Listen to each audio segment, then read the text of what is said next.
Hello friends, तो आइए आप सभी का एक बार फिर से इस नए क्लास में स्वागत करते हैं। तो फ्रेंड्स, आज हम लिए हैं देखिए 5 ऑब्जेक्टिव। तो आइए इन पांचों ऑब्जेक्टिव को बारी बारी से देखते हैं। तो देखिए पहला ऑब्जेक्टिव है कि बर्फ का एक टुकड़ा जल की सतह पर तैरता रहता है, क्योंकि यहाँ पूछ रहा है कि बर्फ जो है जल में तैरते रहते हैं, ऐसा क्यों।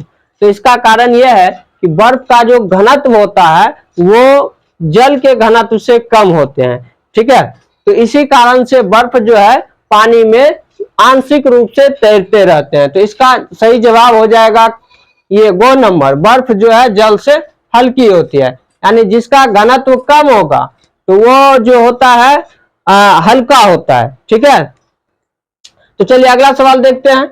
अब अगला सवाल है कि किसी पदार्थ का केल्विन में ताप 673.15 है, तो सेल्सियस में इस ताप का मान होगा। तो यहाँ दिया हुआ है केल्विन में, ये जो 673.15 है ये केल्विन में दिया हुआ है। ठीक है, अब पूछ रहा है कि सेल्सियस में क्या होगा। तो अब बताइए कि डिग्री सेल्सियस को जब केल्विन में बदलते हैं तो उसमें क्या करते थे, 273.15 जोड़ देते हैं। अगर केल्विन को बदलना हो डिग्री सेल्सियस में तो 273.15 घटा देंगे। तो यहाँ पर घटाना है 273.15, इसको घटाएंगे तो क्या होगा बताइए, ये आ जाएगा ना 400, यानी इसका घ नंबर सही है, यानी 400 डिग्री सेल्सियस होगा।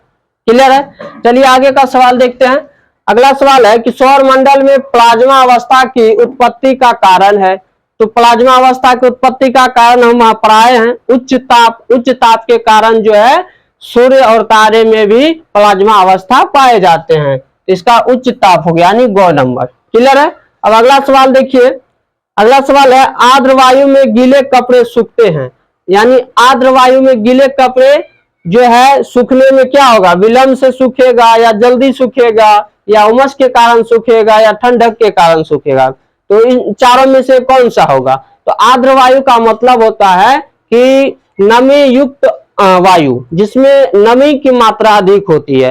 तो जब नमी की मात्रा अधिक होगा तो वहां पर कपड़ा जल्दी नहीं सूखेगा, तो इसीलिए आर्द्र वायु में गीले कपड़े सूखते हैं विलंब से। इसका क सही है, विलंब से। समझ गए बात को। अब अगला सवाल देखिए। सवाल है हवादार जगहों पर द्रव के वाष्पन का वेग। तो हवादार जगहों पर वाष्पन का वेग बढ़ जाता है, याद रखिएगा। हवादार जगहों पर द्रव के वाष्पन का वेग बढ़ जाता है, इसका ख नंबर होगा। क्योंकि होता क्या है, हवा जो है वाष्प को तेजी से बहाकर ले जाती है, तो वहां पर फिर जल्दी से वाष्प बनना शुरू हो जाता है। यही इसी कारण से जो है हवादार जगहों पर द्रव के वाष्पन का वेग बढ़ जाता है। क्लियर है। तो इस तरह से हम लोग सारे ऑब्जेक्टिव क्लियर कर लिए।